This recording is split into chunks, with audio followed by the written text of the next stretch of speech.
Anatoly Bezrukov, a private security policeman, lies in bed with his wife, herself 9 months pregnant. The night is calm and quiet.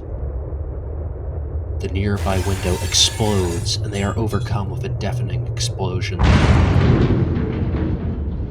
His wife, startled, leaps out of bed and rushes to the window. Outside, even in the darkness, she sees a massive mushroom cloud growing over the forest. Anatoly, now by her side, thinks to himself that he is witnessing a nuclear explosion, for what else could create such an apocalyptic sight? He dons his uniform and runs into the village. Dozens of fellow villagers had already begun gathering in the dirt streets, awakened by the explosion. From them, Anatoly learns that the explosion came from the railroad tracks, and he begins to run down the small forest path towards the 1,710th kilometer of the Trans-Siberian Railway. The path is hard to navigate in the dark, but Anatoly and his companions press onwards, rushing into the unknown.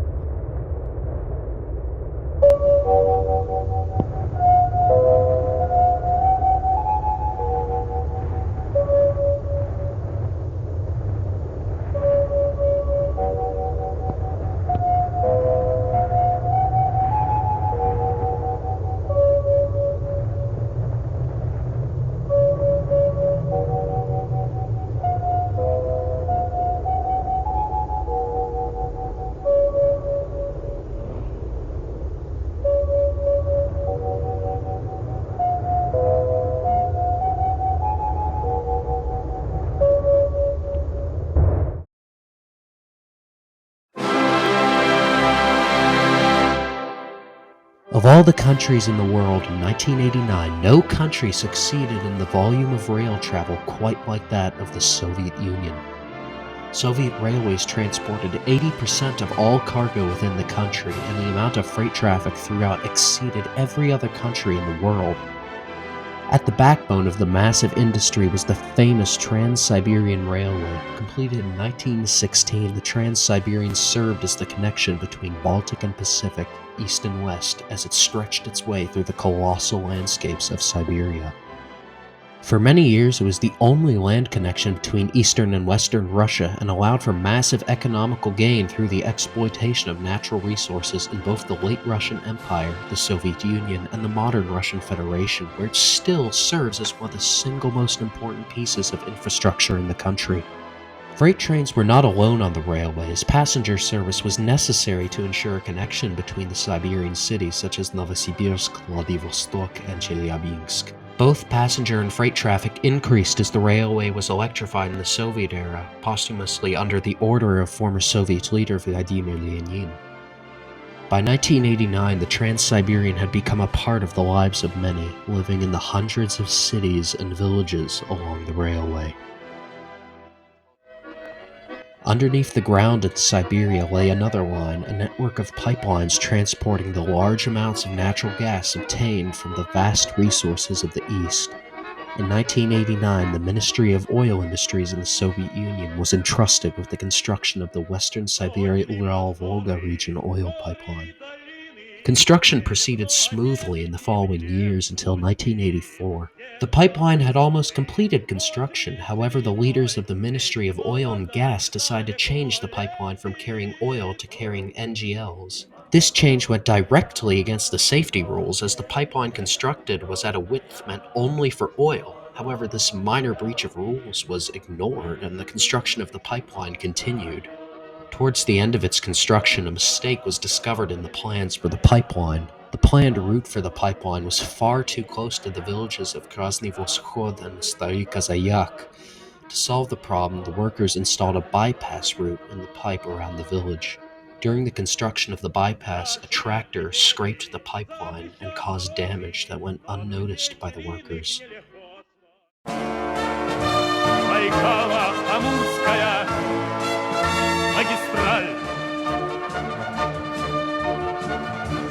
Passenger trains number 211 and 212 run every other day between the cities of Alger and Novosibirsk along the Kubyshev Railway, a stretch of the Trans-Siberian Railway. In the winter, the trains mostly carried regular commuters visiting family in the other respective city, as well as the many other towns in which the trains stopped along the way.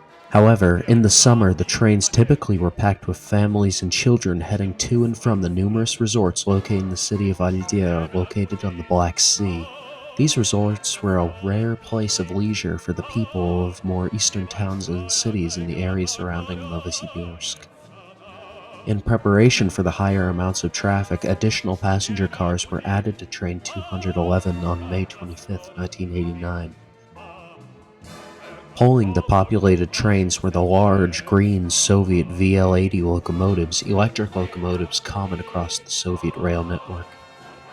On June 3, 1989, trains 211 and 212 departed from their locations, train 211 heading from Novosibirsk to Alger, and train 212 heading the opposite direction. Many children were aboard these trains, particularly train 211, which saw 54 students and faculty from the 107th School of Chelyabinsk. From the same school, the ice hockey team Traktor 73 also boarded. The players that summer had a very busy season and were incredibly excited for the leisure time they were to experience in the western sun as they wore their most fashionable clothing. The little children aboard were bound for the Krasnodar territory, where they were to spend time among nature, picking cherries on farms by the Black Sea. That day, the two trains were running late. Tatiana Filatova, the head teacher of the children from the 107th Chelyabinsk school, was distressed that the rail car of the children was being placed at the rear of the train, contrary to safety regulations. This caused train 211 to spend several additional hours in Chelyabinsk as its cars were rearranged to fit these safety requirements. Train 212 itself was also running far behind schedule as its locomotive had suffered a breakdown. What was originally supposed to be a daytime journey for the two trains had turned into an overnight trip as the hours passed before the trains finally began to move several hours behind schedule. However, at midnight, train 211 made one final stop in the city of Asha to allow a pregnant passenger going into labor to disembark before the train sets off once more around 1 a.m., holding some 1,284 passengers, including 383 children, now early into the morning of June 4th.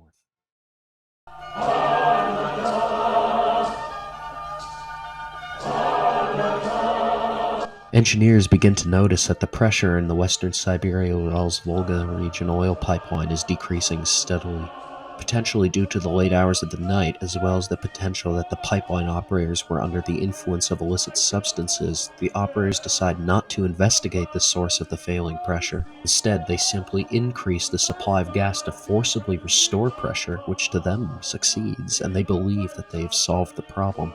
However, unbeknownst to them, the pipeline was leaking. The source of the leak came from the damaged stretch of pipeline formed years earlier during its construction.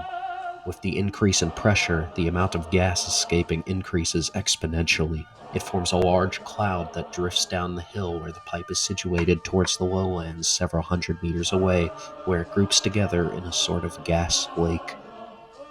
As each minute passes, more gas escapes the pipeline and the gas cloud grows in the lowlands. At the center of these lowlands, beneath the deep lake of gas, lies a stretch of the Trans-Siberian Railway. June 4th, 1:14 a.m. Trains 211 and 212 normally run at completely different times of day. However, on this day, they are not. They race through the night at 100 kilometers per hour, heading opposite one another on the parallel tracks. Aboard, most are asleep. The two trains, one from the east, one from the west, approached the 1,710th kilometer of the Trans-Siberian Railway. As they reach the milestone, the two trains pass in a whirlwind of sound.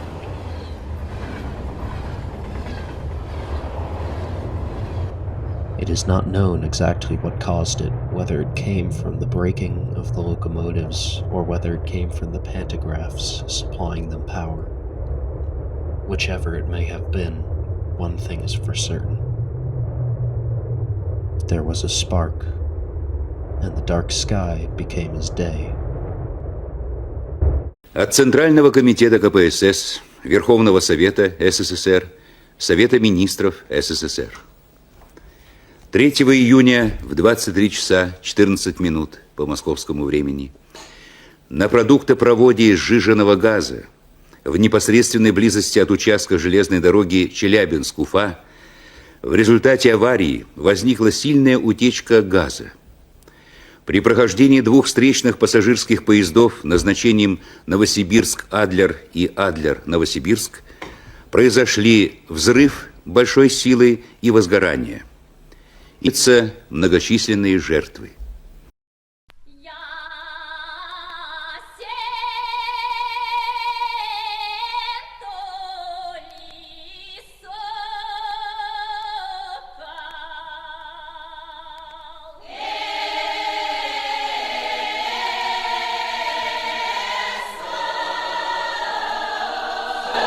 The cloud of gas exploded with a force of approximately 12 kilotons of TNT, comparable to the atomic bomb dropped on Hiroshima. For a brief moment, the temperature within the cloud exceeded 1,000 degrees Celsius. 11 of the 70,000-kilo train cars were thrown off the tracks instantly, of which 7 were vaporized completely. 250 hectares of forest began to burn. The explosion broke windows in houses within a 10-kilometer radius. The blast was visible for more than 100 kilometers. Due to the rather remote location of the disaster, the first to arrive were the hundreds of villagers from the nearby villages as they ran through forest paths to help. When they arrived, there was a strong, putrid smell. The cars lay curved and flattened as if they were made of clay. The amount of fire and destruction was unimaginable. Many found themselves overcome with shock as they arrived at the scene. Some reported seeing lifeless bodies strung high in the trees. Quickly, local village trucks arrived, and a great effort was made to load all possible survivors onto them. However, the majority of these people on these trucks did not survive, as the roads were uneven and riddled with bumps, which caused tremendous agony for those wounded. In addition, these trucks were at first stopped at checkpoints, further slowing them down, which prompted the only man in uniform at the scene, Anatoly Bezrukov, to accompany the trucks as the wounded were brought to hospitals. He was one of many heroes that night who risked their lives to save as many lives as they could. All ambulances from the nearby city of Ufa were sent to the disaster site, and many helicopters also rushed to help. Help also came from the rails, as one locomotive operator raced his freight locomotive to the disaster, where he began to load wounded aboard the attached freight car, where he then drove them by train to the nearby cities. Some of the wounded were transported by plane to hospitals in Moscow, however many did not receive this luxury. By morning, some 700 people had been hospitalized, and many of these patients would not survive due to the tremendous injuries they had received. The sheer amount of wounded required outside help, and within the following days, specialists arrived from America, England, Australia, Germany, and other Western countries, in addition to the thousands of doctors that came from within the Warsaw Pact. Soviet leader Mikhail Gorbachev was flown to the site, where he spoke to the families of the victims. In total, 575 people lost their lives, with 181 of them being children.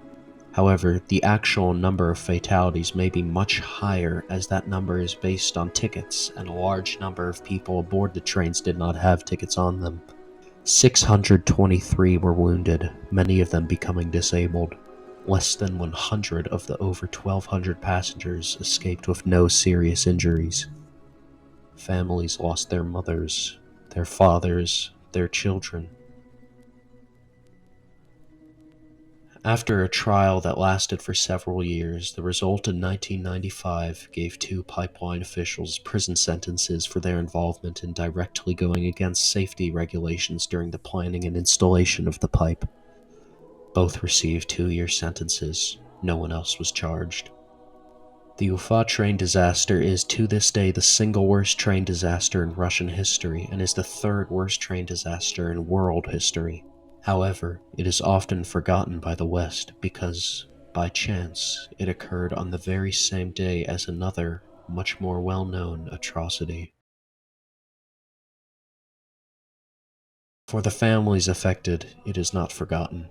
Their lives were changed forever by the accident, and it will burn in their memories for the rest of their lives. As for the site of the disaster, there is little to remind of the tragedy that once occurred there. The forest has grown back, and the railway itself was repaired with great haste. All that remains is a concrete obelisk, a memorial to those lost in the Ufa train disaster.